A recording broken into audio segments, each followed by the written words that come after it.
Are you struggling for consistency in your sim racing? Does your iRating look like a roller coaster? If so, we have good news for you. The way to get more consistent is to first understand what you're doing differently than the professionals. And VRS is the answer. With our competitive subscription, you will have the telemetry, setups, tutorials, and everything else you need to fully analyze your driving. Our data packs and the ability to compare your driving with the best in the world will show you exactly where to adjust your inputs, change your driving line, and shave seconds off of your lap times. And our powerful and precise Direct Force Pro wheelbase and precision pedals are being used by some of the world's best drivers. All these champions agree that VRS hardware is not just the best on the market, it's also priced well below the competition. So if you're looking to upgrade to direct drive and the best pedals in sim racing, VRS is your answer. If you want to get better, get faster, and make it happen sooner rather than later, you owe it to yourself to find out why so many people are switching to VRS. You'll be so glad that you did. Visit www.virtualracingschool.com and learn why the best use VRS.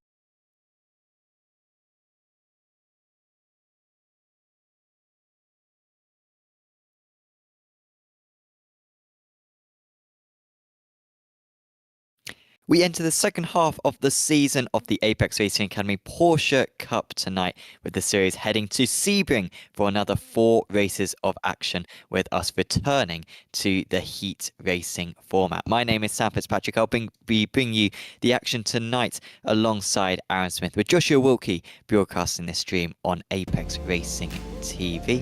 And Aaron, we head to Sebring, a familiar circuit for all of these drivers and in these cars as well. And we, despite having a lots of fun with the hour-long format last time out, we had some thrilling racing, particularly for the lead.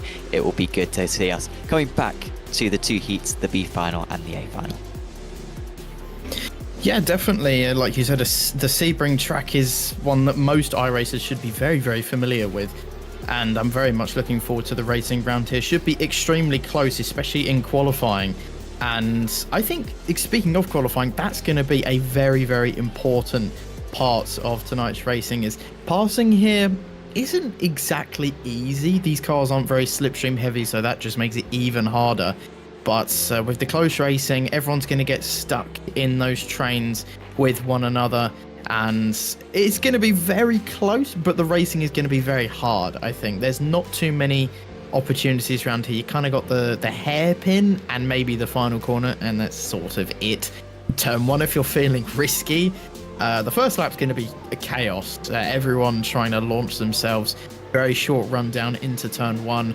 And that first sector on that first lap, watch out for it, because it's going to be hell, I imagine.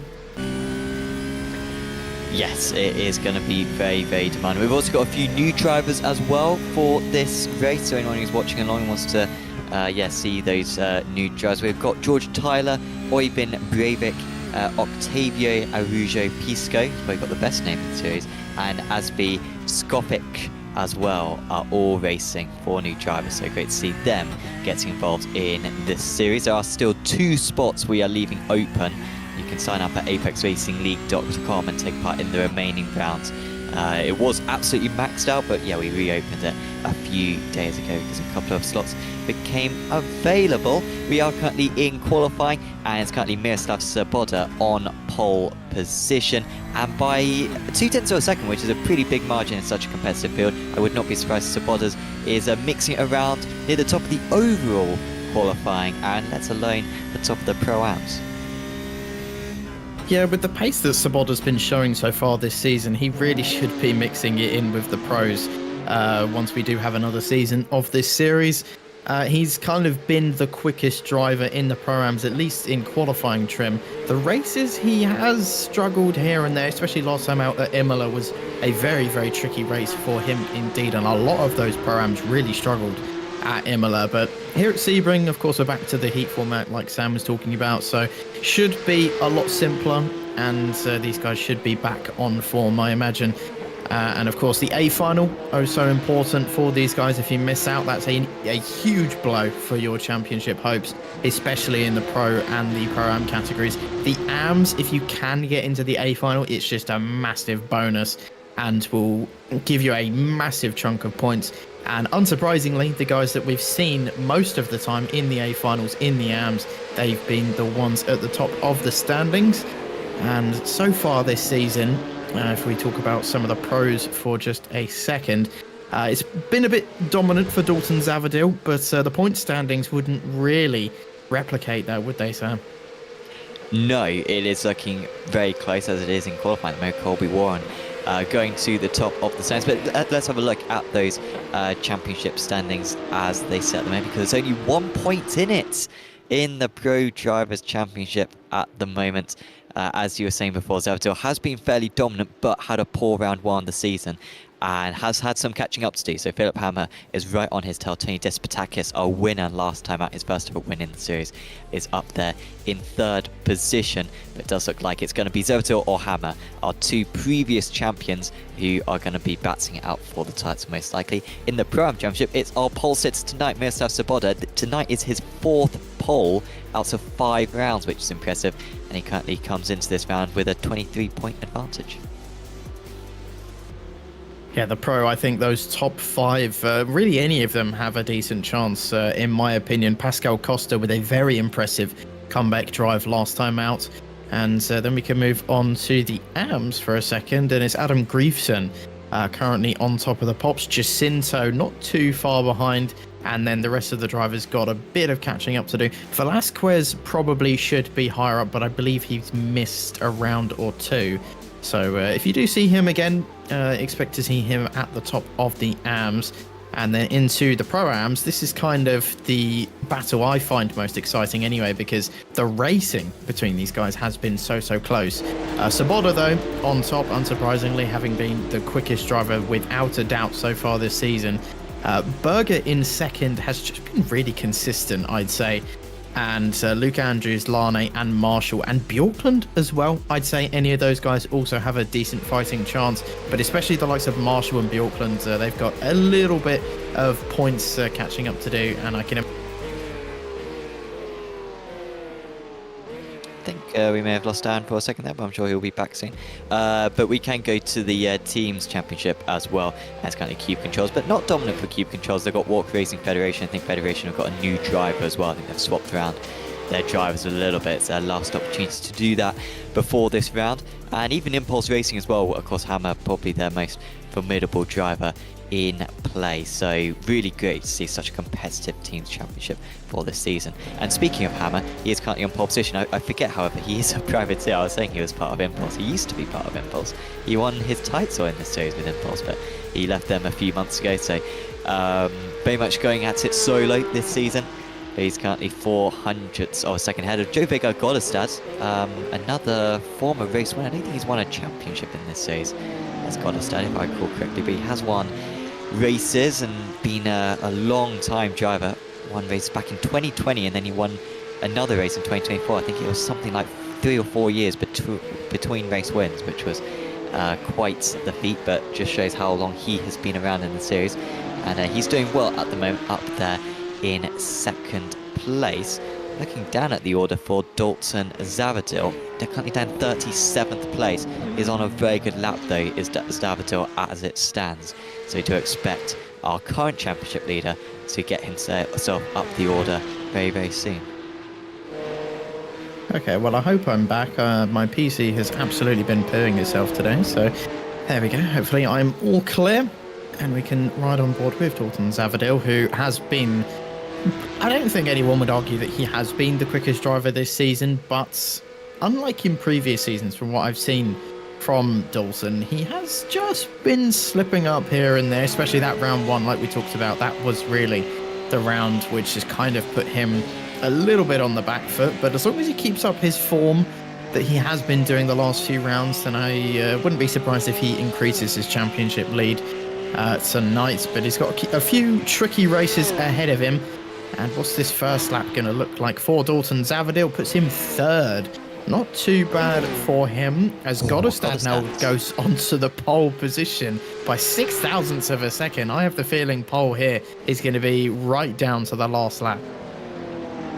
Yeah, it is going to be close. I mean, the drivers tend to get faster and faster as the laps go on. That's just how the tyres work in these Porsche Cup cars, and so they'll fuel them up to go the 12 minutes. And of course, once that 12 minutes is up, that is it. So this will be Godestad's and Zavadil's last lap now coming up. Here's one of our new drivers, Octavio Pisco, out there, a privateer, 5,000 iRacing, which is higher than me. That's a bit higher than you, right, Anne? But not a whole lot higher. Wait, hang on. I've actually forgotten what my iRacing is. Hang on. Oh, yes. Yeah, it is just higher than me, yeah. I believe I reached 5k, finally, a few days ago. And then yesterday, when I was doing an IMSA race at Monza, someone intentionally wrecked someone else, and I got caught up in it, so that was fun.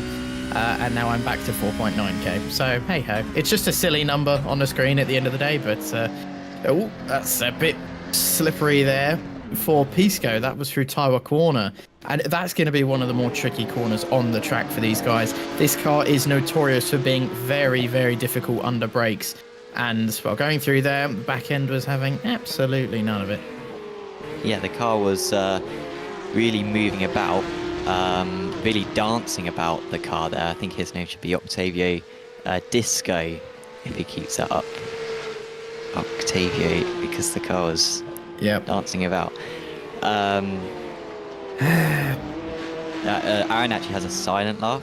I don't know if people know that, but that's just a little bit of a thing that he has. So, yes. Zavadil's gone to the top of the standings, 600. So it's not by a long margin, but it looks like he may just have clinched it. I don't think. Maybe Hammer might be on a lap. I certainly know Godestad has given up on it. Koss moves up to 15th place.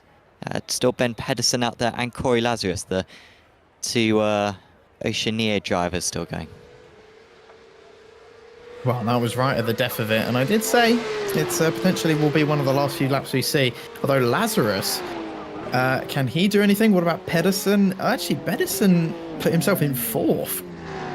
That was a really good final lap for the Australian, whereas the New Zealander of Lazarus was just at least a few tenths behind. And Sabota, once again, mixing it in with the pros like I said he would. And he really probably should be in the pro category, let's be honest. But 3 tenths ahead of second place in the Pro-Am. That is, yeah. I mean, we don't even see the gaps like that in the AMs or the pros, I don't think. It's insane, Sabota's qualifying pace. But it's just about whether he can convert that now into the points that he needs. Yeah, 4 poles in 5 rounds. That is really impressive pace, as you say, but also a lot of consistency as well in such a competitive field. I've just got 5 more seconds to go, but I don't think there's really anyone out there. Maybe one driver, but they won't get to the line in time.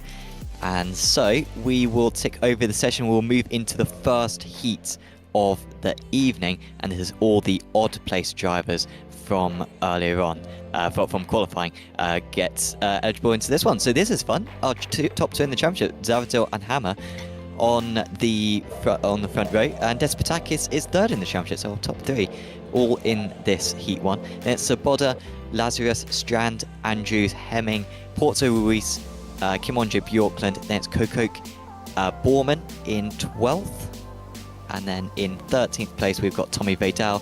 14th on his debut, pole position for Oyvind Breivik, ahead of Kane Crawford, Aspi Skovic, Jamie Edwards, Helder Sequeira, Ruben Iglesias, Wayne Basson, and Joseph Dimbolo, pro driver, down in 21st place. He's got to get into the top 12, remember. Those are the drivers who go straight through into the A final. I mean, with Joseph's pace, I do expect him to get up to that 12th place fairly quickly. He's a fairly nifty driver, and I wonder why he wasn't able to do any laps. I don't believe. Well, he's not gridding either right now, which is a little bit concerning. That is he's there ever now. so He's slightly right. concerning. Oh, there he is. Right, good. I don't know if he was one of the drivers who maybe had a penalty. I don't know. Or maybe he just he didn't did decide not. to... Oh, well, then there you go. He just didn't decide to do qualifying. Or he just had such an awful qualifying, he couldn't set a lap, which I highly doubt, because that would be insane. Yeah, I mean, they got a lot of time, right? Like, come on. It's they got 5 laps or something to set, maybe 4 around such a long circuit like this. But we've all fallen for it. Asby Skovic, in his first ever race, is not taken to the grid at the moment. He's got another 10 seconds. This is a statement from Asby on his debut to say, no, guys, I'm here now. You wait for me. And they have all waited for him. Although actually he's gone back to the pits again, so he won't start.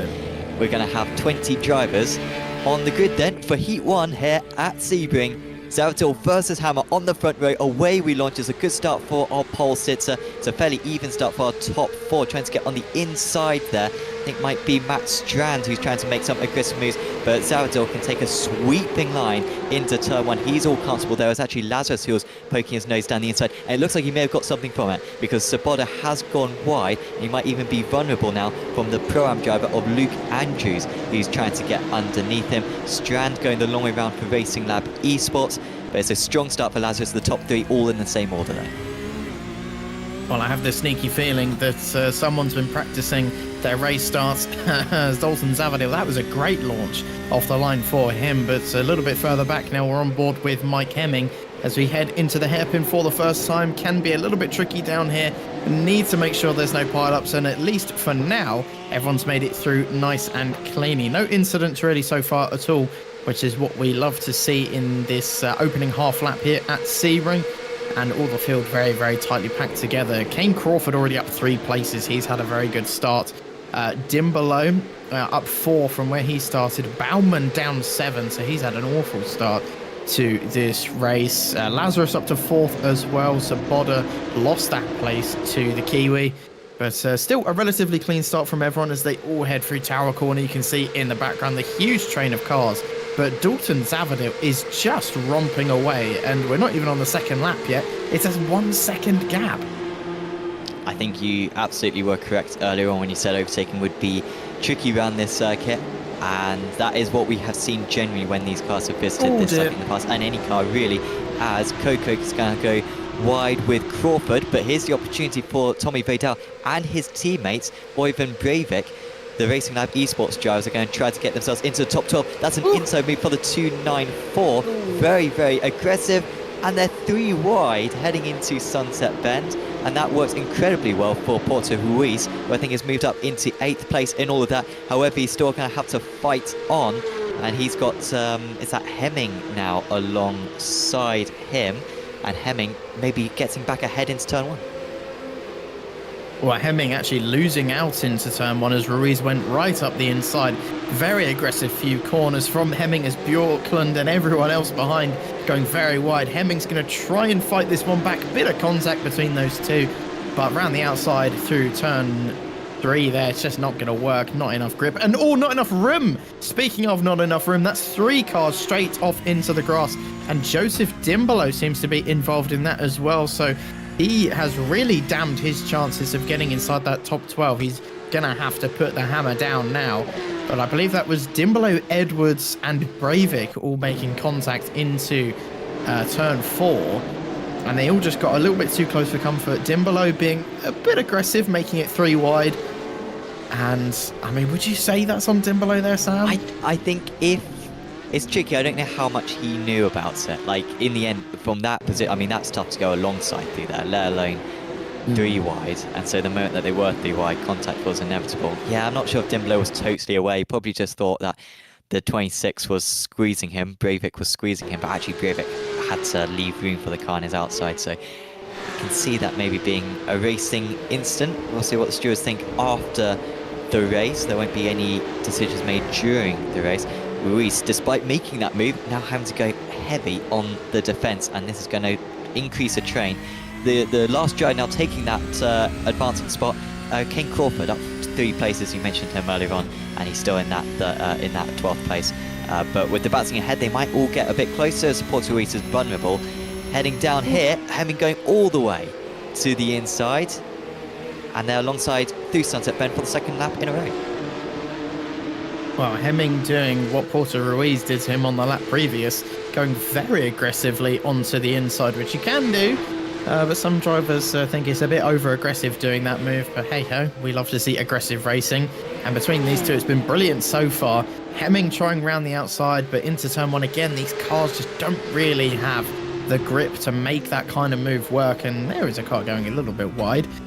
In the background, Bjorkland eyeing up these two, just waiting for the inevitable probably, and he's just being patient, and I think that's a very Norwegian thing to do. He's not going over aggressive, not really choosing to fight, but he's might sense an opportunity here to get ahead of Mike Hemming, and we'll have a see what goes on, but no, sneakily backs out of it, and Hemming can hold on to that 9th place, at least for now. But Miles is, I've been calling him Mike this whole time. His name is Miles. I apologise, Hemming. That's my fault.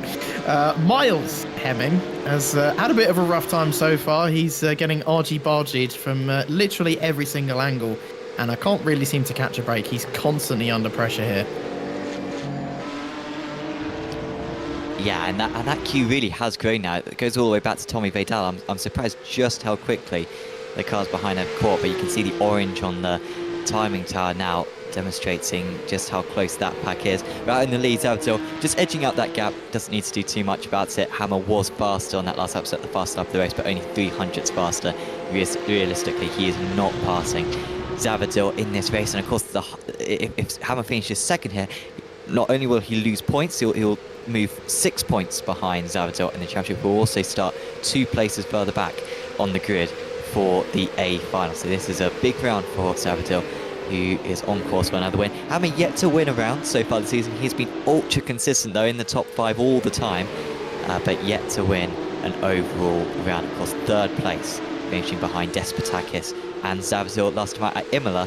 What was a thrilling 3-way fight between the trio for the race win. Ruiz, I think, maybe struggling down the straights. I mean, the draft effect isn't super strong in these Porsche Cups. Hemming gaining a lot, but again, isn't close enough to get alongside.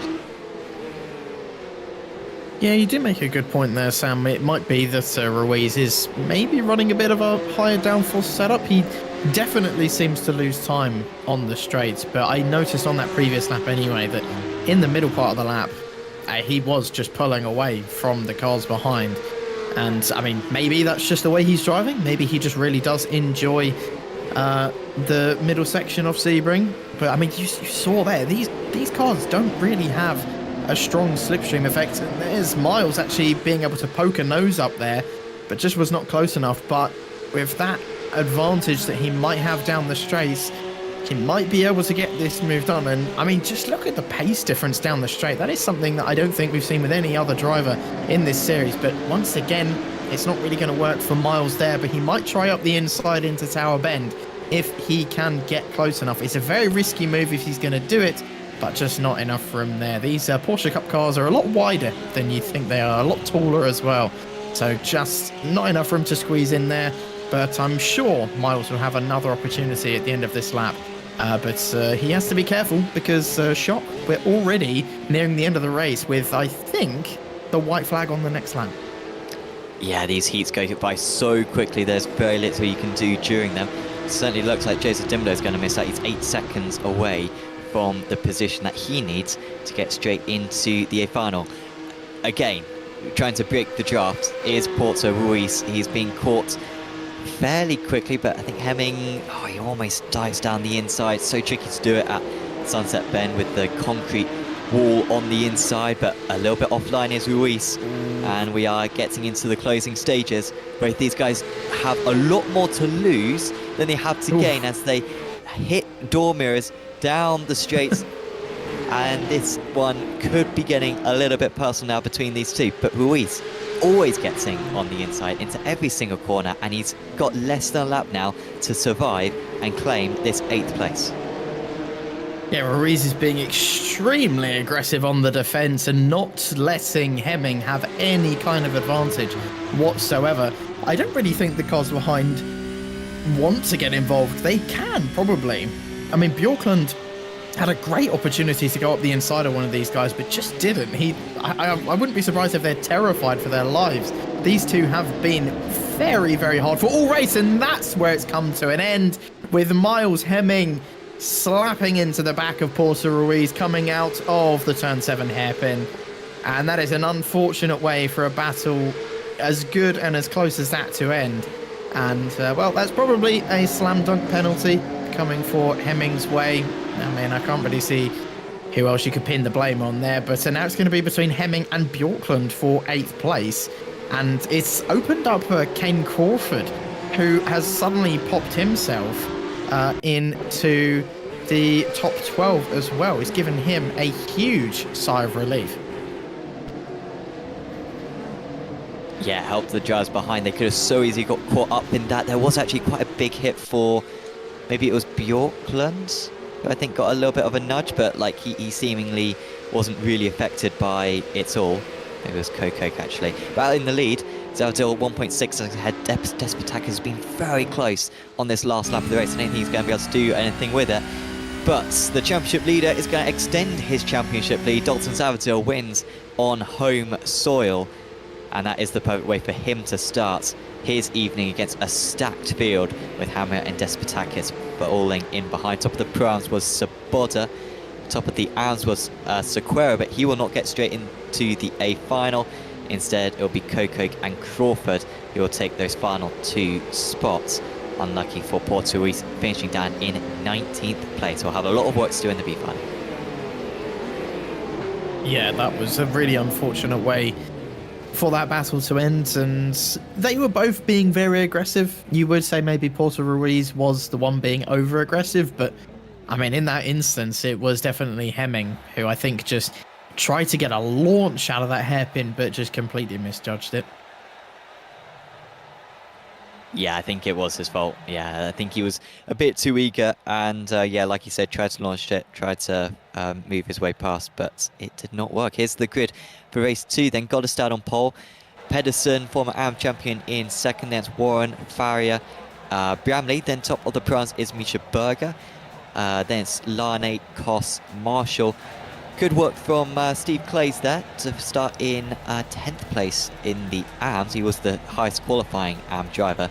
Then it's Fulvus, Greaveson, Verm, Parker, Burzeg, Velasquez, Hobbs, Stoll, Hatcher, Pisco, and Walsh. Hopefully Walsh will take the start, but he is starting down in 21st place.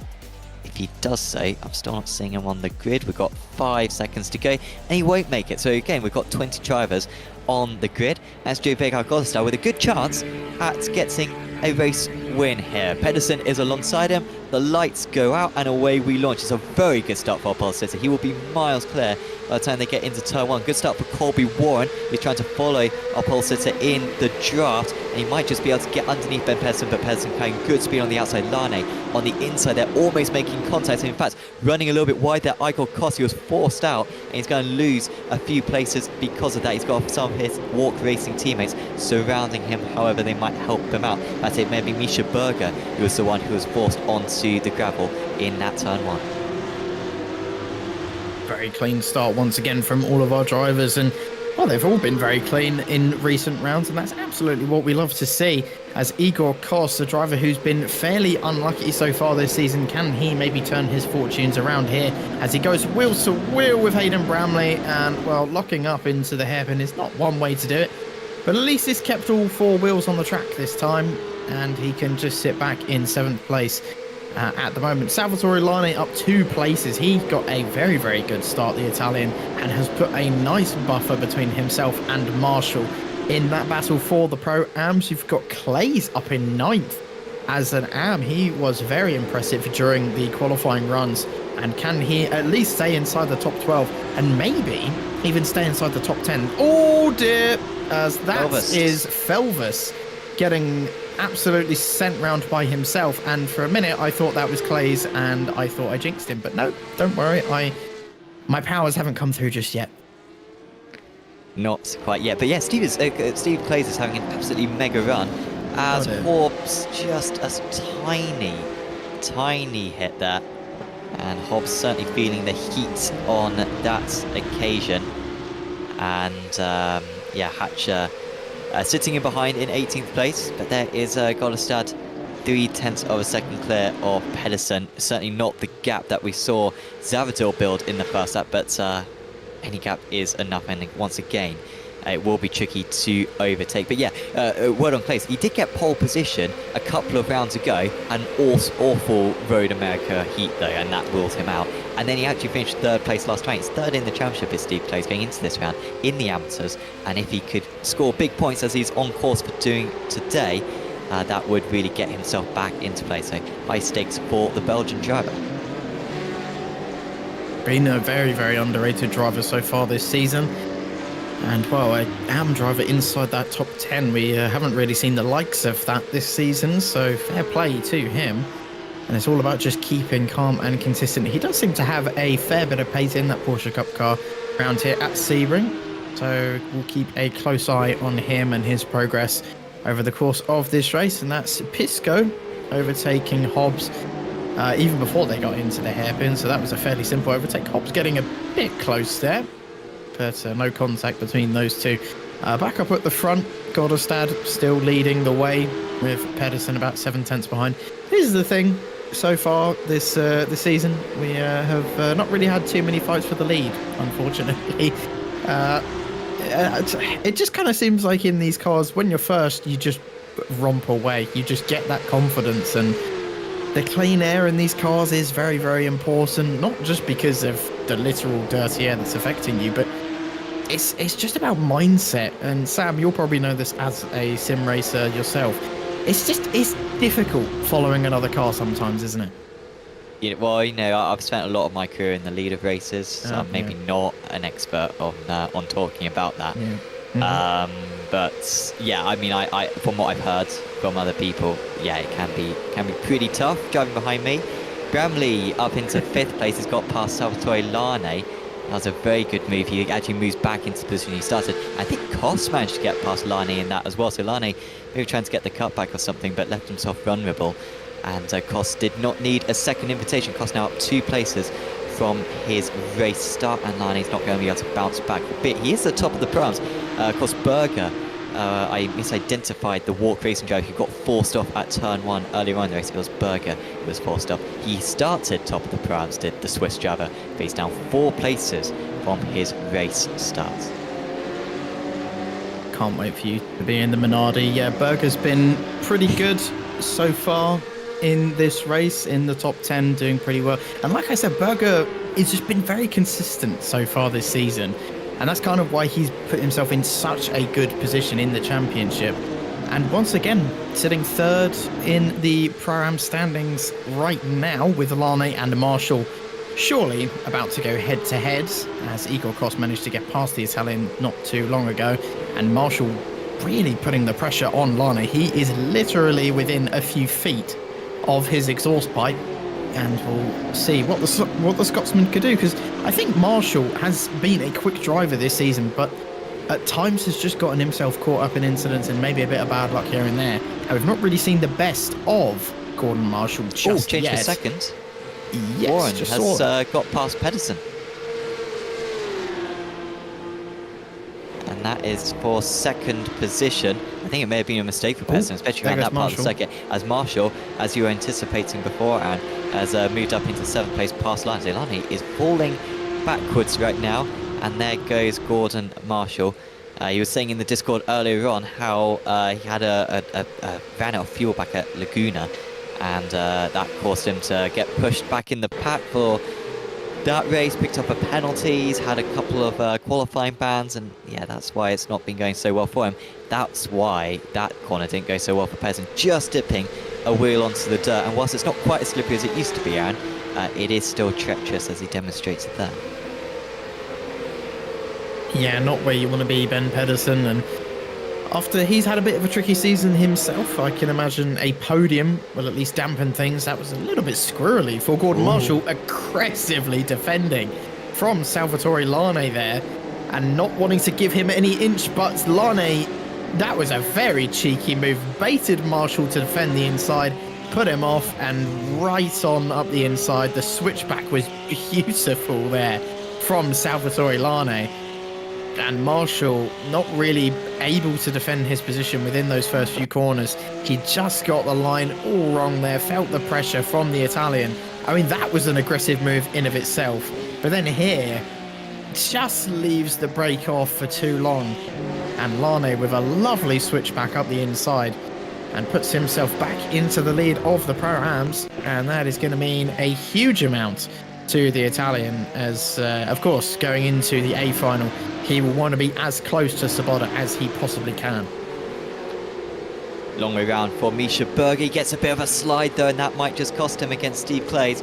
He's back on the inside. The track temperature stays not sweltering. It's not unbearable. I think it's just about 80 degrees Fahrenheit, which I think in Celsius is sort of the high 20s, low 30s. So it can be higher at Sebring, but compared to the rest of the track heats that they've had this season, it is a bit warmer. Wide goes Berger, and he might drop another place. That really was an ambitious move. It was over-ambitious, and it cost him. Meanwhile, Hayden Bramley, I think, has made a mistake. Igor Koss has gained another place.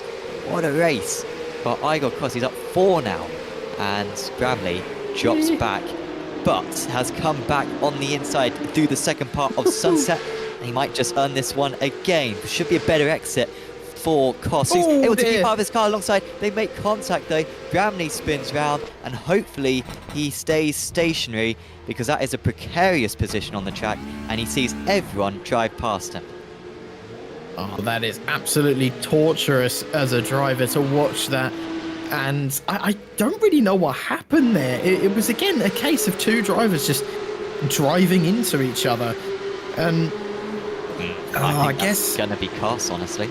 Yeah, I guess with another look at that. But at the same time, Bramley had a lot of space on the outside. I don't know. That's a tricky one, as he's now fighting with Pisco here. And, well, getting a little bit argy-bargy is Hayden Bramley. I can completely imagine his head is absolutely gone. I don't blame him at all. He's going to have a difficult B final ahead of him, and we're going 3 wide. Let's not make any more contact, Hayden, as they head into the hairpin, and Hayden Bramley losing another 2 places there to Pisco and Felvis, as they're all now in a very, very heated battle for a humble 16th place, basically just to fight whoever's going to start ahead of one another in that B final. And, well, keep an eye on that one on your timing screens. But meanwhile, we're going to jump to the battle for 11th, 12th and 13th and 14th. This is going to mean a hell of a lot to these AM drivers. And Parker, kind of the pro-AM, stuck in the middle here. And Grieveson, of course, your championship leader, going to want to be able to stay in that 11th place. But Burasek and Velasquez definitely are going to be eyeing up a move on, well, any of the 2 drivers in front of them within these last few corners.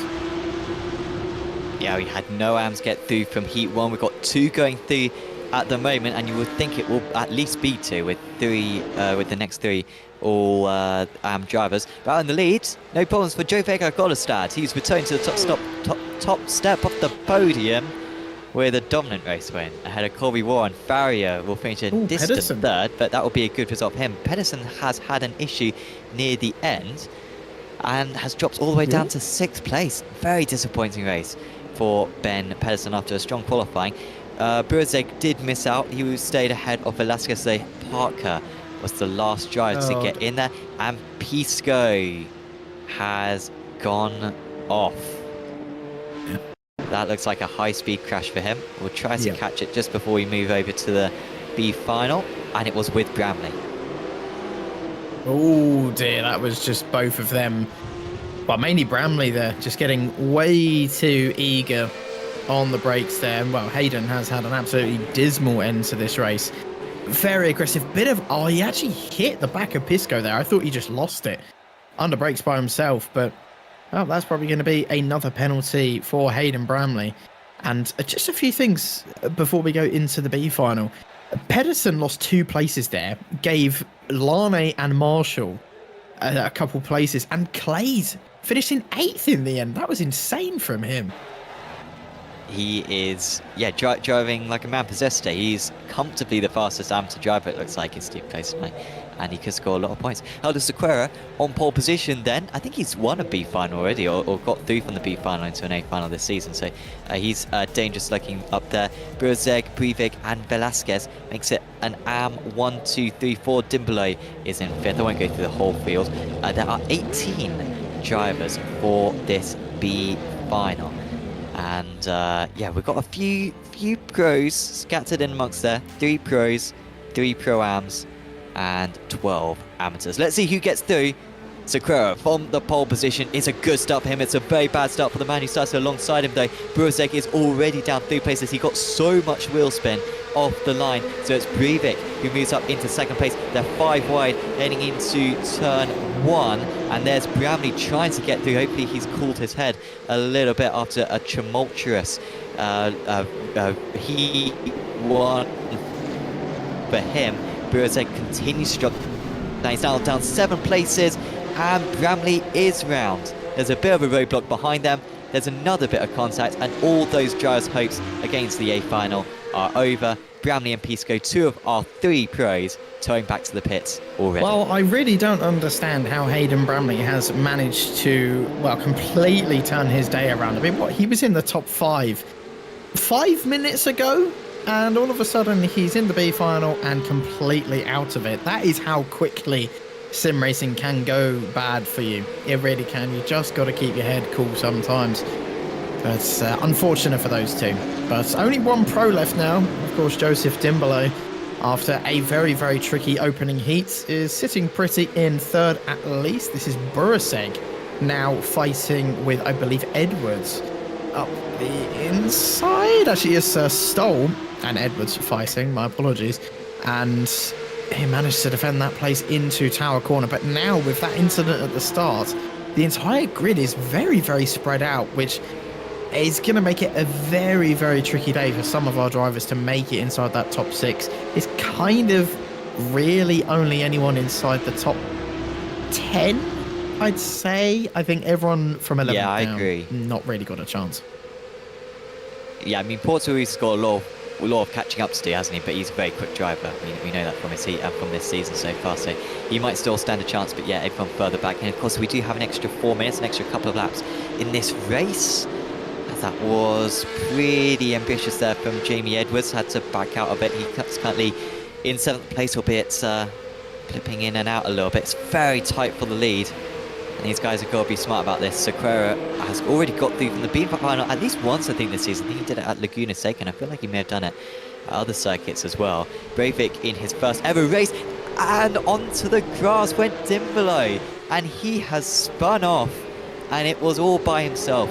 He got a wheel onto the grass under braking, and he's now got a lot of work to do. It's still possible for him, but he has made this day very tricky for himself. I really did not expect some of our drivers to struggle as much at Sebring as they have. That was just, like you said, completely all by Dimbolo's self. And Ruiz going for an absolute send of a lifetime, and I will be very surprised if he pulls it off. And you know what? He got 1 place, so absolutely fair play to Porter Ruiz. I mean, I have never heard Sam gasp like that in my entire life. So, I mean, well done, Porter Ruiz. He's going for it again. Up the inside goes Porter Ruiz on Burzeg. He's pressuring these drivers. Needs to be careful not to make contact with any other drivers. And I think he's just going to have to chill for a second, please, Porter Ruiz. And just give us time to breathe. That was a send and a half. And, well, we can take a quick replay. Well, and this you can is see the smoke there. Dimbolo, I guess. With Dimbolo stationary to the side of the circuit. You can see the amount of time that he gained so quickly on the drives ahead. And, I mean, he must have been absolutely licking his lips as he saw the drives ahead fighting. And he's still a long, long way back. And maybe, I'm not even sure if it was a deliberate move there, and I think he may have just had to have got out of the way. And then the driver on the other side actually turned in on him, but maybe you could forgive him. It was Burzeg, actually, who's now had his own issues. He's down to 9th place. I wonder if he got a slowdown or something, because he really seemed to lose a lot of time. Dimbolo is around there as well. Dimbolo sends it, almost hits the wall, and after getting past Burzeg, in one corner. He's now going to launch his way past Porto Ruiz, who we believe is running a little bit more drag. And now they're 3 wide. And round goes Porto Ruiz. That was inevitable. Today is not his day. He hasn't really done a whole lot wrong. He's pulled off some great manoeuvres, but he is a long way off now. And Dimbolo and Burzek survived that. And Dimbolo is ahead of Edwards as well, who I think got past the Frenchman of Burzek. Well, I don't even know what to say about that. That was just very, very silly. Going 3 wide into turn 1. I mean, what did they expect to happen? Thank you, Josh, for pulling up the replay. And, well, we can see, realistically, who was at fault for this. I don't know. I mean, you could see Porto Ruiz was trying to leave room for Broseg on the inside, but left too much space and unfortunately made contact with Dimbolo. And by the way, with all that fighting that they were doing, it really opened up the gap between 6th and 7th.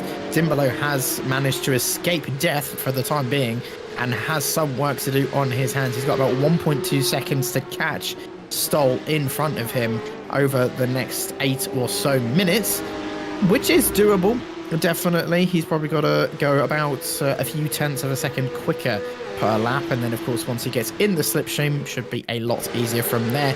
And we know Dimbolo is a quick driver, and this is a replay of lap 1, and to see what on earth happened down here. Yeah, Bramley didn't really do a whole lot wrong, did he?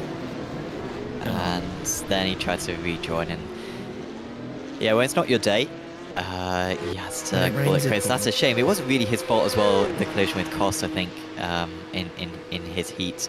But it has been an unlucky season for Hayden Brown. He's been probably the quickest of the rookies this season, apart from Despotakis, I guess. But he's been right up there as Hayden. And actually, maybe it was Pisco who was the initiator of all that. There may have been a bit of a check-up in front of him anyway, so maybe was limited in what he could do, but he quickly towed back to the pits as well. So, Sequoia barely ahead of Felvers. We've now got this battle with Dimbolo getting back into the top 6. Well, that is impressive, considering that he spun round and looked like his chances might be dashed. He's back up into the top 6, and you question how much further up he could get. He can certainly get Borman. Maybe beyond that might be too tough, but with the leaders fighting as they are at the moment, Sequoia barely holding on against Felvers. I wouldn't be surprised if Dimbolo was the lead fight by the end of this race. Well, considering that I said he was 1.2 seconds behind Stoll about a minute ago, that's pretty damn impressive from Joseph Dimbolo. And yeah, like you said, he can definitely make some good progress. 5th, yeah, I agree, definitely on the cards. It really depends about how much they fight at the front of the field as to whether he can get into the top 4. But as we've spoken about many times before, it's just a grid position inside the top 6. There's no points on offer. It goes straight into the A final, and that's where you actually pick up your points from. And we can see Chikara really under pressure now from Felvers. And does Felvers really want to risk it? He's had a risky day of it so far. Tries to get a nice switchback on the exits of the Le Mans chicane, and it seems to have worked. He's slingshotted his way onto this back straight. And I would not be surprised if we see a change for the lead coming into Sunset Bend. And is Shakira going to fight this at all? Doesn't look like it. And, well, I mean, if I was an AM driver, I probably would be doing the same. I just want to get into that A final so I can get as many points as humanly possible. And Felvers should probably be able to hold on to this one now. Yeah, that was good work there from Felvers, and very good work as well from Sakura not to fight that one there. As you say, there are no points in the top 6. There's points for everyone else, but if you get into the top 6, then you're in the A final anyway, you can score points there. But he is fighting back now. This is risky, especially like that with the new damage model. If they made contact there, that would have been Sakura around, because there's always the inside driver who gets spun around. So that really is risky, putting his nose in places like that. Dimbolo moves up into 5th position. He has got past Borman as we expected. He's now 5 seconds off the lead, gained on them by about a second on that last lap. However, we have only got 2.5 laps to go. So if he keeps catching like he is, he will be pretty much within draft distance, but he will not be able to make a move. But this is close now between these top 4. Yeah, but we've discussed is it worth fighting? Because Joseph Dimbalot is catching very, very quickly. It's now 5 seconds. It was 6 about a lap ago. So it's getting ever and ever closer. And he's bringing Baumann with him as well as he tucks into the slipstream. And Dimbalot making some very, very impressive progress right now. But can he keep up this level of pace for the next 5 minutes? And possibly gain a few other grid slots, as unsurprisingly Felvis is now slowly starting to pull away, and it's just going to be that battle between those 2nd, 3rd and 4th places to see who can start ahead of one another once it comes into the AM final, which I guess is important for those AM drivers. Like every single point matters, and overtaking for those AMs is really, really tricky, so it could be worth it, but they're going to have to assess. Oh, did someone spin? They did. And the two of them spun. What on earth? Breivik and Sequeira. And I think they've both hit the wall as well. I mean, that's going to surely be too much damage, albeit it is a tyre wall there, so it's not quite as bad as the concrete. But Stoll moves up into 6th place. I think Edwards might benefit from that as well. And that was misplaced. Was it a spin? Was it a send? Sequeira? Did he lose it by himself? No, it was the debutant of Breivik, who went into the back of Sequeira, who will be furious with that. Sequeira's already got through a B final this is. He knows what it takes. He was being smart about it, but Breivik just shocked by the lack of speed that Sequeira was carrying into that corner. Yeah, that is a big shock to the system for those front guys. And well, Dimbalot, well, he's in 3rd now, so he managed to get the place that we thought he might be able to catch up to. And it's just Felvis and Velasquez now right up at the front of the field. And it's still opened up a big battle for 5th, 6th and 7th. Edwards, he's in a bit of a tricky spot now. Does he try and push and catch Stoll and Sequeira ahead? I mean, you kind of have to, don't you? As an AM driver, you've got really nothing to lose. He has a quicker lap time than Stoll, at least in front of him. So on these final few laps, it could get quite intense for that 6th place spot. Thank you for everyone who's tuned in, by the way. Always get very good viewing figures for these streams, and no surprise, it is very entertaining, probably the most entertaining series we broadcast, I think, on the channel. So thank you for tuning in. If you are interested in prototype racing in GTP or LMP2 racing, do check out the newest Apex Racing League series, who of course also host this series, the Apex Racing League Prototype Championship. This season sponsored by Race Data AI. There is £1,000, that's actual money, up for grabs in both the Pro and the Amateur categories across the GTP and LMP2 classes. So do check out apexracingleague.com for more details. There is a link in the description below. Sequeira is back ahead of Stoll. So despite the damage, it's not affecting him too much. It will affect him on this straight though, no matter how good a driver he is. And Stoll is moving back ahead, but I think Sequeira should have the pace on the inside.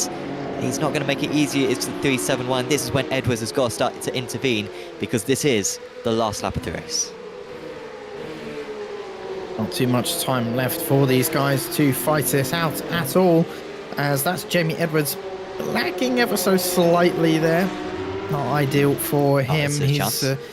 Yeah, this is a decent chance for him, but of course if he is lagging, there's a little bit of a risk that netcode could be involved, but this is a great chance for Jamie Edwards. Is he going to go for a send? He chooses the outside line. Interestingly, I definitely would have expected a full send up the inside there, if I'm going to be honest. It's what I would have done, probably. But maybe that's why he didn't do it, because it would have been a stupid thing to do. But he was close enough there, at least in my humble opinion, to try and go for something there. And he's not really going to get too many other opportunities, but he's got a good run here. And maybe into Tower Corner. He's just a car length or two too far back, but he goes for it anyway. And up the inside goes Jamie Edwards. Into 6th place he goes. I didn't really expect there to be a move going into that corner. I thought he might have been a little bit on edge, but what a move by Jamie Edwards. And can he hold on to this 6th place for, well, about, what, 3 or 4 corners? He's got 2, 3, 4 cars behind him in his rearview mirror, and look how close Stoll is to his rear bumper. This is going to get very, very bum squeaky as we head into the final few corners. Jamie, you've got to defend the inside if you want any chance of getting into that top 6, but can he try and get something from the outside? No one chooses to go for a send, interestingly enough, and Velvers crosses the line to win. Velasquez in second, but Jamie Edwards, can he hold on to the 6th place? This is what we are all interested in. I think he's going to get it, and he does. That was an amazing finish for Jamie Edwards there, and he should be very, very proud of what he's just achieved. That was a great move. I mean, like, we were talking about potentially the send into the hairpin. It felt like he almost went for a dive from further back and into a smaller braking zone as well, and yet he just pulled it off. But really only on the brakes it looked like was Stoll. I mean, he's so far back there. Stoll half covered it off, but Edwards still easily slowed it down for the apex. Stoll was just really, really early on the brakes. Great move there from Edwards. I wonder if he was lining that up, knew that his rival was going to be early on the brakes. And Porto Ruiz in the end wasn't that far away from getting through. We completely ruled him out. He had a tricky start, he had a spin in the middle of the race as well, and yet he ended up, I think, within a second of getting through into the A final. He missed out nonetheless, and after this warm-up we will head into the A final. But thanks to our title sponsor as well for this series, Apex Racing Academy. And of course, if you want to get faster on iRacing using the setups designed by Luke McCohen for these Porsche Cup cars, who has been doing very well in PESC recently. His teammate Alejandro Sanchez is in the championship lead, but Luke himself, I think, is up in 4th position as it stands in the championship, having a really good time of it, and up in 2nd in Porsche GB as well. You can get his setups that he designs for these cars for every week of the official series as well by heading to apexracingac.com. Not only are Porsche Cups covered though, also GTPs and GT3s and touring cars and all the GT cars and lots of others as well. So do check out apexracingac.com in order to get yourself a subscription. Well, that was a very entertaining B final that we had, and well, what have we got in store for the A final? I don't know, but that's why we love racing. I know a lot of people say that sometimes motorsport can be a bit predictable, but this isn't at all. I have absolutely no idea what's going to happen in this next race, and that's a good thing. It would be bad if it was possible to gamble on these races, sure, but luckily gambling doesn't exist in sim racing, as far as I'm aware, so... No, I mean, I'm personally not a massive fan of gambling. However, I think there is a universe where drivers don't have to pay entry fees, and instead, all the revenue is just paid by gambling. So, I mean, yeah, we'll see if that avenue ever opens up. But yeah, it would be fascinating, right? And I do sometimes think, what would the odds say? What would the odds say in terms of Zoltan Savadil winning this race? I mean, what odds would they be giving away right now? I reckon they'd probably be giving pretty bad odds, honestly.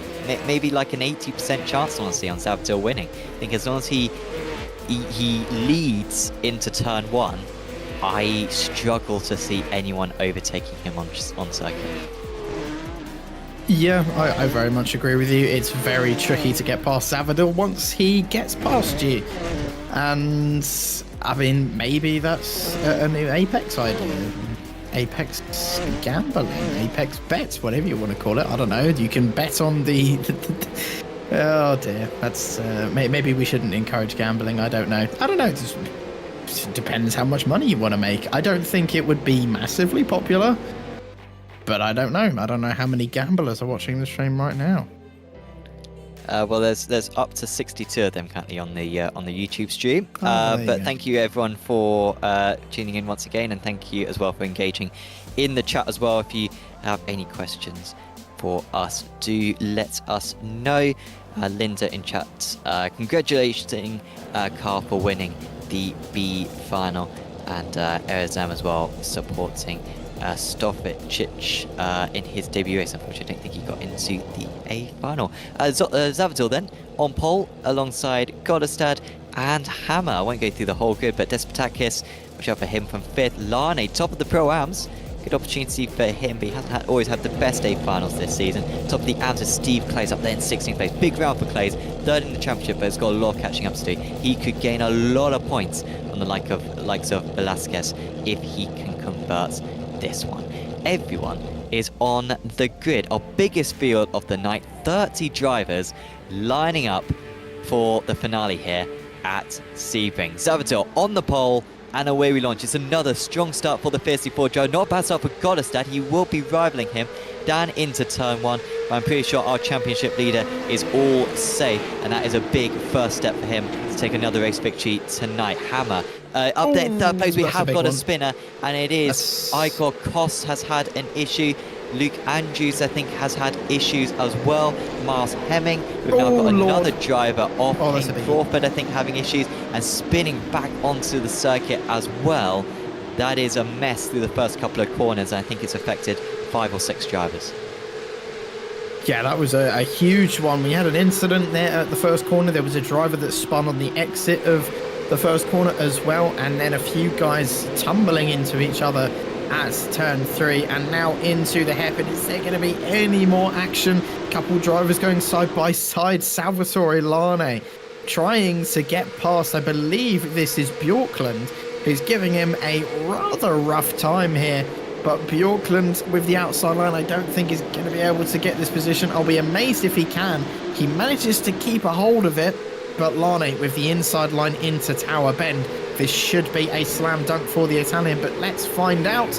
And up the inside goes Salvatore Lane, but Bjorklund amazingly has managed to keep a hold of this position round the outside.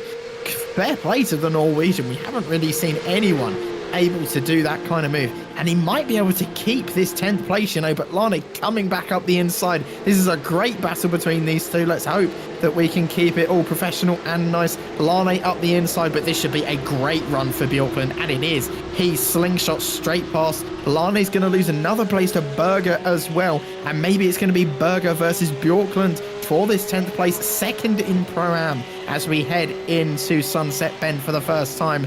And it's a bit of a send there as Bjorklund's going to lose maybe 2, 3 positions here. He's lost it to Berger, nearly lost a place to Marshall as well. And that's Berger now in that 10th place spot, with Bjorklund coming in behind. Marshall now trying to attack. It's just endless battling between those guys for that 2nd place spot. And here goes Gordon Marshall. Here goes Lane, and there's contact between all 3 of them. That's Lane, that's Berger, and Bjorklund all off at turn 1.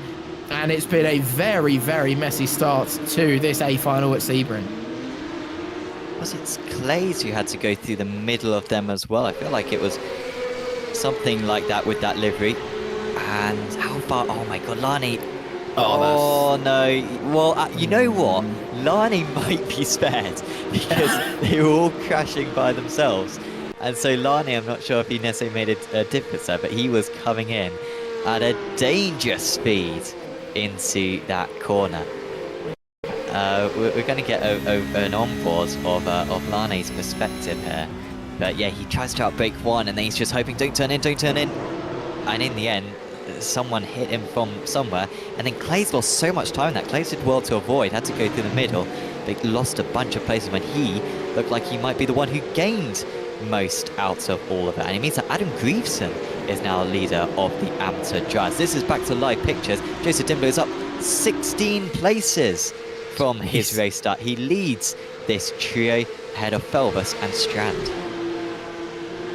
Yeah, we've had some drivers who've had immense starts, and of course, as you mentioned, Dimble up 16, Felvus behind up 13, Bauman up 12, Edwards was up 13, and then just got passed by Clays, as Dimble very hard fought with Felvus right now. And this is for 11th place at the moment. You would say Dimble probably is the quicker out of these two. He's very aggressively defending this one. But what is Felvus going to do? He locks onto the inside, but Dimble being very brave under brakes, but not brave enough. Felvus manages to find a gap up the inside, forcing Dimble to go a little bit cautious there. But Dimble getting a nice exit and should, in theory, hold on to that 11th place, unless Felvus is feeling, well, like Salvatore Lane and sends out the inside, but he's not this time round. And it's just going to be 12th place for him for now. But Dimbolo making great progress in these opening few laps, and well, this is how he did it. Yeah, you're going to see a few cars Oh, spin Dimbolo's off on just the got outside of T1. And apparently on live pictures, yeah, may have had an issue. Greaveson, maybe it was Greaveson who has had an issue. There was the spinning round, just they're all going off left, right, and centre. Gets good on the brakes there. And that was good drive from Dimbolo. Oh yeah, let's have a look as well from this angle. Give us a little bit more of a peripheral vision of what happened. I'm trying to see as well what else was going on. While the walk racing car's slow on the inside there, I think it was Misha Berger who was slow on the inside. And then of course that car that you just saw spin off on the left, he rejoined into the middle of the circuit. And of course in an impact, but Dimbolo was oblivious to it all, he was ahead of it. Yeah, well, back to live fixtures, you can see that Dimbolo has lost a few places. And but because iRacing is unique and my replay didn't work, I actually saw what was going on in the live pictures, and through turn 3 it looked like he just got a little bit too deep and lost a place to Strand and Felvus, but managed to get past Strand, as you just saw, but has now got his sights set on Felvus once again. And well, this is what happened when we briefly looked at the replay. Got the move all done on Felvus, but then into turn 3 just completely overdid it. And well, that's far too deep, even for him, and lost 2 places in the process. And that's kind of what Dimbolo does sometimes. He makes great progress, and then all in one move manages to throw it all away again. And he's got about a second to Felvus in front, and that is a big old gap to try and catch up, as Felvus is no slouch at all. And we can see the battle going on further behind between Baumann and Vidal. That's for, I believe, 5th place in Pro-Am. And these guys have been fighting for a little bit so far in this race. Clay's not too far behind. He's currently the leader in the AMs, after I believe Greaveson might have had an issue. You spotted that one, Sam. Not sure what happens here when we're jumping up right to the front of the field. Warren defending from Lazarus, but the Kiwi not really close enough there. Yeah, he was not. Warren, of course, already overtaken by Despotakis. It was a stacked Heat 1. And so I think the likes of Despotakis maybe were a little bit further down the order than they should be. That was no surprise, but Lazarus overtaking Warren would be impressive. And I think he might just do it. The New Zealand driver, little bit of a door slam there, but he is past. And another place lost now for Warren. Faria, the Portuguese driver, moves into 6th place. So Warren loses those places to the pro drivers. He's now got Miroslav Svoboda next in line to try to overtake him. Svoboda in for another huge haul of points. I think Velasquez may have just gone off actually. Was it Velasquez? I feel like the 3 leading, or maybe it was Sequeira. I feel like we had our 3 leading AM drivers were all really close to one another earlier on this lap. It might have been Edwards, I'm not sure. Oh, maybe it was Edwards, yeah. There goes Velasquez. This was a little bit earlier on, I think, in the race. And yeah, that was a mess right there. And Edwards got caught up in that mess as well. So, yeah, instant down the heaven.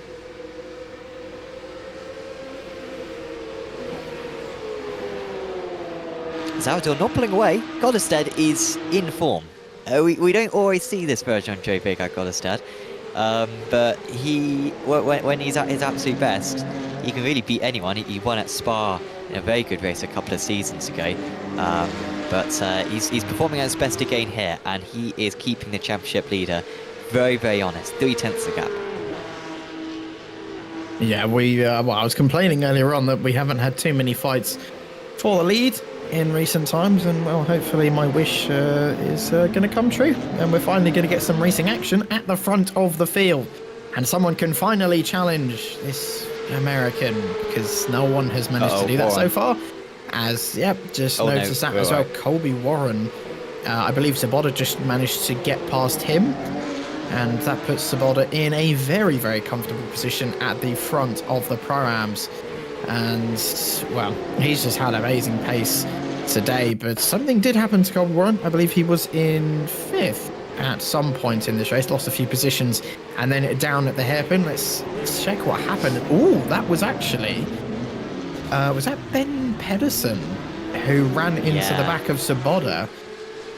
And they all just clumsily ran into each other. Oh no, Dimblo's now had an issue as well. Oh no. Oh wait, his whole race tonight, or his whole evening tonight, just Dimblo has been on a knife edge, and sometimes it's gone very well, but it never feels like he's too far away from a setback, and that is another one of them. He's back down to 27th place. But Dimblo gained so many places in the early stages, but he has leaped them all now. And here is a replay of it. He's already overheated. Oh, the tyres are so overheated. And that left-hander in these cars does need to be taken with a bit of care, but once he gets that first slide, the tyres overheat even more, and then it just gets more and more tricky to save the slide, and by the end, he's got no control and he spins around. Yeah, I do agree with you what you said. He's been brilliant at times, and then it just kind of feels like he's balancing on the edge of disaster. And unfortunately there, he just tried to keep the speed up, unfortunately. It would have been better if he had just accepted that he'd lost the car a little bit, slowed down, and he would have been able to catch the car, but just took a bit of a risk there and paid the price, unfortunately. As here is Bjorklund trying to put pressure on Parker in front for 20th place, as Clays, I believe, has just lost a position to Baumann. But of course, they're not in the same class, so it doesn't matter too much. As Parker now really under pressure from Bjorklund, as he tried around the outside, bit of contact there, and now Bjorklund's going to be under pressure from Berger, as Farrier and Lazarus are going wheel to wheel for 5th place up at the front of the field. But here, Berger could possibly snatch a place away from Bjorklund and possibly even Parker. That's a very cheeky move for Misha Berger, as Bjorklund's still trying to find a gap, but it just is in all the wrong places at the wrong times. And that, I tell you what, that is a brilliant bit of overtaking from Misha Berger. 2 places in one corner. It's hats off. That was absolutely brilliant. Yeah, that was fantastic there from Berger. It looked like he was on the defence, but then attacking very, very quickly. And he has had really good pace throughout the season and tonight, Berger, but he had a spin at turn 1 on lap 1, sent him all the way to the back, and then has been recovering since. And I think a 20th place would be very good points for him, considering the setbacks he's had, albeit with Svoboda leading the way. Will still be a little bit of a tough hit for him. Lazarus getting past Farrier. He's up 2 places now from his race. It's the highest gain of anyone in the top 6 positions as it stands. Miroslav Svoboda coming under increasing pressure. You can see the amount of damage on that car. I think that's because Pedersen hit him, which caused him to go into Warren, and Warren's now trying to retake that place. As I'm sure will be very cautious after that earlier on. And Gordon Marshall catching up to these guys as well. Marshall having a much better time of it today, and with these guys taking chunks out of one another, he's not too far from the top 7 now. Oh, these guys are now taking chunks out of each other as well. They're all not taking the racing circuit, and it's still Parker ahead of Bjorklund. I'm concerned though for Kokoke, he might have a slowdown. Well, Sebring doesn't have a rallycross circuit, but they're certainly trying to invent one in this race. They're also trying to invent a demolition derby by the looks of it, because, well, Porsche Cup parts are just being littered all over this track, as there's been a lot of bumper-to-bumper, door-to-door contact in this race so far. People getting frustrated and getting their elbows out, maybe a little bit too much in this race. And it's been entertaining, to say the least, but for some of the drivers, it's been, well, a little bit chaotic, as Dimbolo, I just realised, has actually owed back to the pits completely. So, not been a good day for Joseph Dimbolo at all. And equal cost, I didn't even really see what happened to him, as his bad luck continues. He towed back about 7 minutes ago as well. And Griefson losing a couple places there, as Lane and Vidal both go wheel to wheel. Lane trying to get back all the places he lost at the start of the race, and doing so there, but unfortunately a bit of contact between Luke Andrews and I believe his teammate of Grieveson, as they both try and bump draft each other. Andrews lets his teammate go, but I doubt Grieveson's going to be able to hold off Salvatore Lane for long.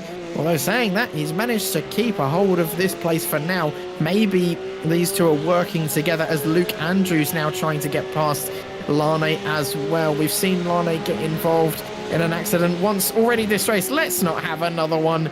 And that could have been an airplane crash, as Lane goes up the inside for what should be 17th place. But his teammate comes across him, and that's going to be a huge accident. Oh, that is extremely lucky. I thought Luke Andrews was about to be a bowling ball into Lane and his teammate. But Andrews and Grewson coming together very, very awkwardly. And to be quite honest, I don't really know what happened there. It was just another case of both drivers moving towards each other. Yeah, I mean, I think if anything, it was probably Grewson, I think, who moved more to the left. It's a natural instinct when you're going through turn one to move to the left. But let's see if that was the case. Yeah, he moved way too much to the left there. And yeah, at least he got on the brakes. And that will be a frosty Discord chat between the two of them now, with that contact there. Angie's now a long way off. And the battle's gradually spreading out, at least outside the top 10. It's actually getting closer in the top 10, but outside the top 10 they are gradually spreading out. This one's still going though. Bjorklund ahead of Parker and Coco. Our class leaders, by the way. Of course, Stavdil leading the pros, Saboda leading the Pro-Ams, and Steve Clays re-establishing his lead in the amateurs. And with Velasquez having a bad round, or at least a bad A final, will be losing a fair few points. So good for the Belgian on that one. So we move into the final lap of the race. Yeah, this is white flag. Well, these races absolutely fly by. And, well, up at the front, Zavadil is probably not used to having anyone as close as this in recent times. But gotta say, has still got a lot of work to do if he wants any chance of taking this victory cruelly away from Zavadil. They've been so closely matched for time. I think the guys behind Hammer and Despotakis, their fastest laps are maybe skewed a little bit by the slipstream, but they've also been very, very quick to stay this close up at the front.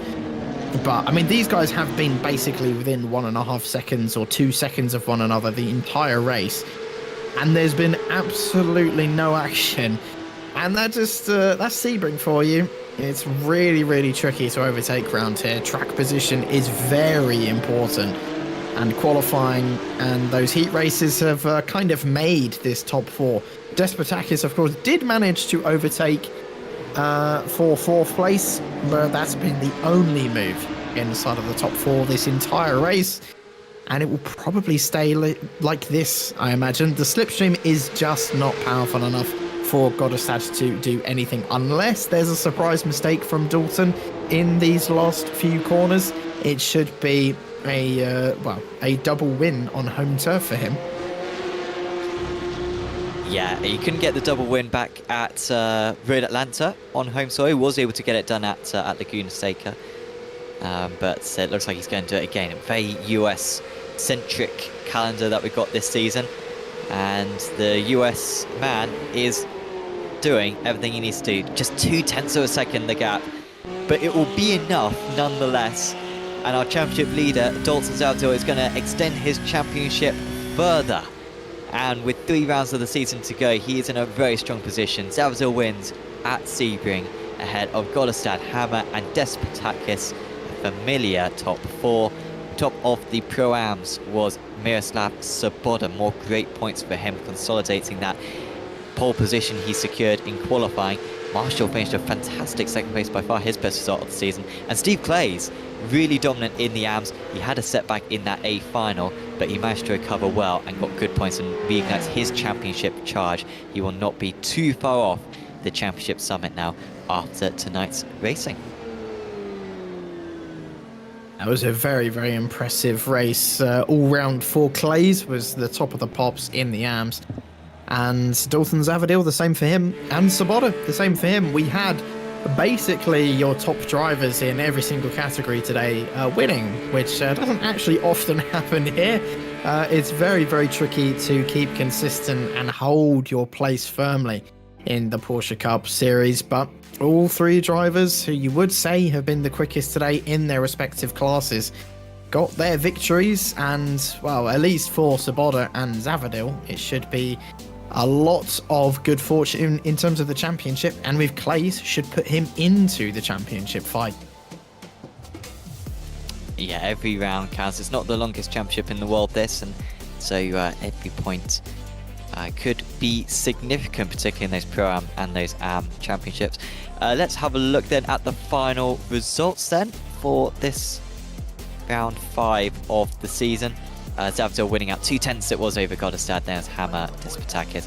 Winner of the Pro-Ams was Svoboda, with Marshall and Felvis. Felvis with a little bit of a quiet round, but he was very, very strong tonight. Clay's top of the amateurs ahead of Greaveson, who I think just fell back a little bit in pace and also had that little bit of a collision at the hairpin, didn't he? But Greaveson, I think, really overperformed. I think he did very well to get into the 8th final and then score as many points as he did. And Sequeira will be a bit frustrated. He had some setbacks, which in the B final as well as the A final, but still finished in 24th place. In the final race of the evening, usually our drivers are very shy, but we are going to be able to have a chat with them tonight. And I will firstly drag up our AM winner tonight, Steve Clays, who was on absolute fire tonight. Steve, congratulations. What was the secret today? Because I mean, I know that you got a pole position a couple of weeks ago. You got a good result last time at Imola as well. But like pole position, fastest in your heat, and managing to come back from adversity in the A final, your pace was absolutely phenomenal. Yeah, good evening, guys. Thanks for having me. I think it was just practice. I didn't practice more than normal, but I like the track.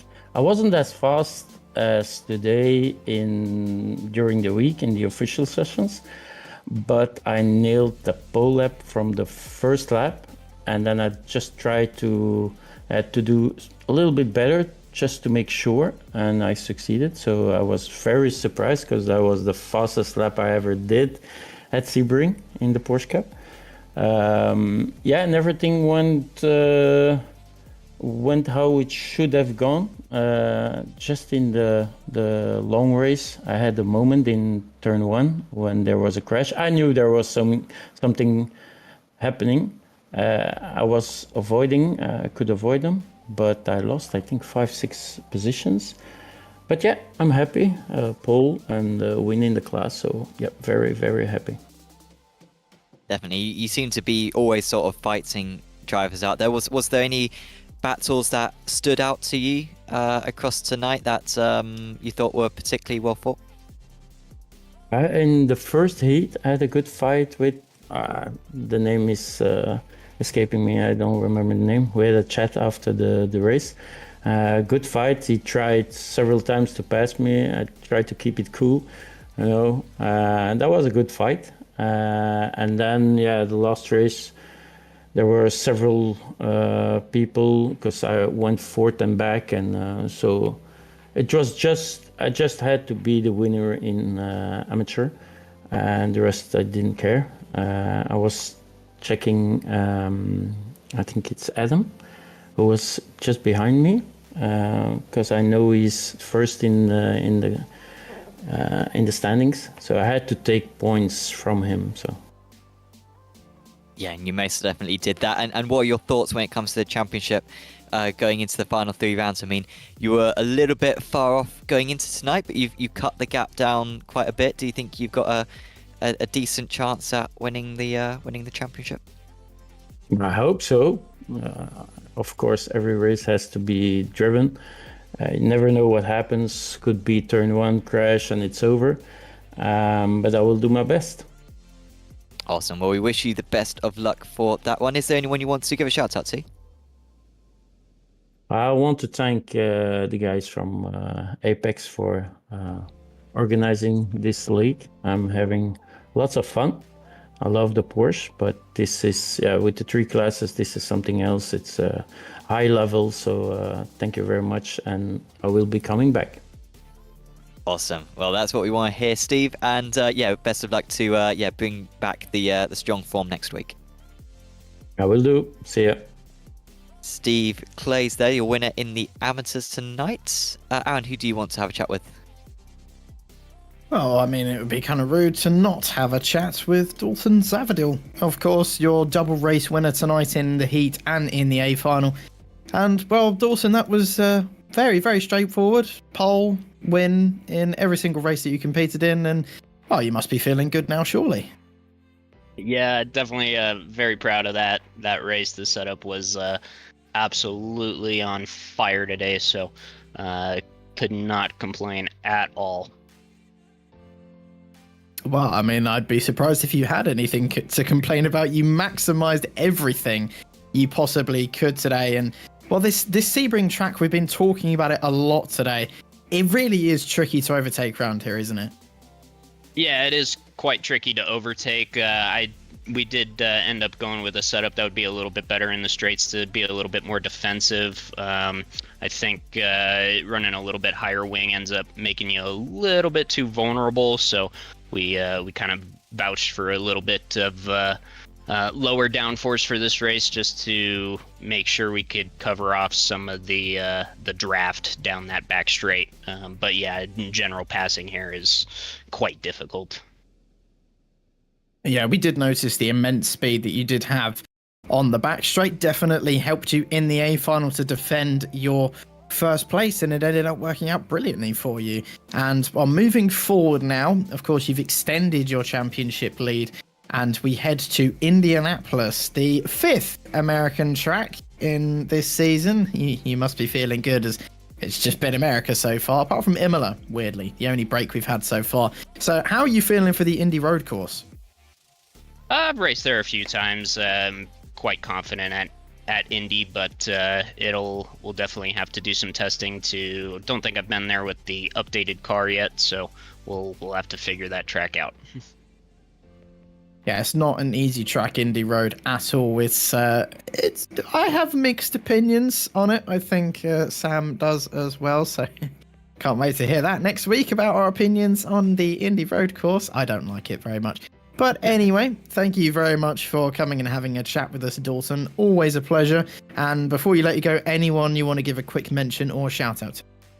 Yep, big shout out to the team, Fiercely Forward, and P1 Docs for the best setups in road racing. And then also, if anybody is out there wanting some coaching, I coach at z24r.com. So always happy to help. Well, there you are. I'm sure people will appreciate a little bit of coaching by the man who's currently leading the championship. So if you don't get quicker, then skill issue. But anyway, thank you very much for coming and having a chat with us, Dalton, and good luck for next week. Thanks, guys. Have a good one. Dalton Zavadil, another race win for him tonight.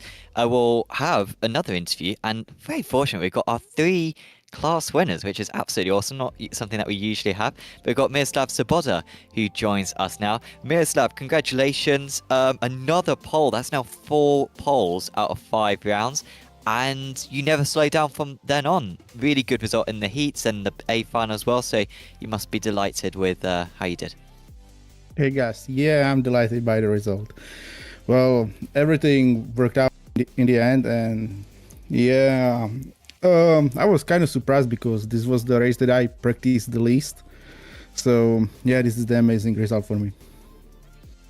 Absolutely. And how was the batsing out there? I mean, we spoke earlier on about how it looked quite tricky to overtake, obviously, because it's Sebring, not a lot of necessarily hard braking zones besides the hairpin, perhaps. But how was it overtaking for yourself? Did you find any areas of the track which were particularly overtakeable? Well, last corner is, I think, a big chance to overtake, but since lap 3 in the feature, I had a lot of damage by that contact, so I lack a top speed, and I was just praying that I'm going to be able to hold off the opponents behind. So, yeah. definitely. And to talk us through, I think you were involved in the collision at the hairpin at one point with Ben Pedersen, maybe making contact with you. Correct me if I'm wrong on that, but yeah, did you pick up a little bit of damage from that impact? Yeah, I got hit twice by Ben and took out Colby in front of me, and yeah, I had a lot of damage, so it was just survivor to the end. And looking ahead to Indianapolis Road, Aaron dislikes it. I think it's one of the worst circuits on the planet. Can you say that you enjoy it? Does one of us enjoy it here? Well, not sure about it because I did only like one race on the circuit, especially after the update. So, yeah, we will see. It's gonna be a tough track to learn for me, I guess. It might be tough. So hopefully, yeah, you have the willpower to stick with it in practice and in the officials as well this week. Is there anyone you want to give a shout out to? Not really. Besides all the opponents having good fights today. Awesome. Well, thanks for having a chat with us, Miroslav, and best of luck that you continue this form to the end of the season. Thank you, guys. Bye. Miroslav Svoboda there, your winner once again in the Pro-Ams tonight, scoring very good points. And he will be very tricky to catch now from here to the end of the season with Berger and Andrews losing points to him today. But yeah, Aaron, I really can't stress enough how much I dislike that circuit. I sometimes joke about how I dislike Daytona, and I do dislike Daytona, but I think Indianapolis Road is on a different stratosphere when it comes to bad circuit design. I think it's really quite impressive how bad they've managed to make that circuit from almost a blank canvas. So yeah, is there any reason why the viewers should tune in next week?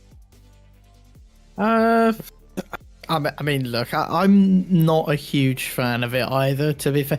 I just think they kind of ruined it, because at least with the old layout, like, 20-something years ago, you at least got to run on, a fairly long straight. That was okay. The track was still a bit iffy, but it had something to it. Now, they've just planted 300 chicanes on the track, and it's just, why? Why? The final sector is just... Oh, no. I'm going to crash out. We need to... I can't, no. The track, the more I think about it, the more it annoys me. Like, it wasn't great before, but it had some character. Now, yeah, no. Just... But still tune in. We need viewers. Yeah, you're right about the banking. The banking was the one sort of unique element of it and cool element of it. And obviously, we all know about, the 2005 F1 race, and I imagine they got rid of it because of the tire stress and whatever. But every single corner on that circuit is bad, and unfortunately we don't have to drive it, and the viewers don't have to drive it. I just feel bad for the drivers that they have to deal with that place for a week in this series and in the officials as well. So best of luck for them on that front. Of course, if you have enjoyed viewing this stream, please do leave a like on the video. And subscribe to the channel as well, so you can tune in for more races. Of course, this series got 3 more rounds every Tuesday evening. We also have, of course, the new season of Apex Racing League Prototype, sponsored by Race Data AI. So check out the sign-ups for that at apexracingleague.com if you're interested in racing in GTP or LMP2 cars. That is a fantastic series where you could win up to £250 by winning either the Pro or the AM Championships. And of course, do check out the Apex Racing TV, Apex Racing League, and Apex Racing Academy social media as well. We're going to be posting some clips as well from our best races in recent times on those platforms, particularly Apex Racing TV. So follow that on Instagram, Twitter, and Facebook in order to see that extra content. But for now, from myself, Sam Fitzpatrick, from Aaron Smith, and from Joshua Wilkie, we'll say goodbye for now, and we'll see you back at Indianapolis in 1 week's time. See you then.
Are you struggling for consistency in your sim racing? Does your iRating look like a roller coaster? If so, we have good news for you. The way to get more consistent is to first understand what you're doing differently than the professionals. And VRS is the answer. With our competitive subscription, you will have the telemetry, setups, tutorials, and everything else you need to fully analyze your driving. Our data packs and the ability to compare your driving with the best in the world will show you exactly where to adjust your inputs, change your driving line, and shave seconds off of your lap times. And our powerful and precise Direct Force Pro wheelbase and precision pedals are being used by some of the world's best drivers. All these champions agree that VRS hardware is not just the best on the market, it's also priced well below the competition. So if you're looking to upgrade to direct drive and the best pedals in sim racing, VRS is your answer. If you want to get better, get faster,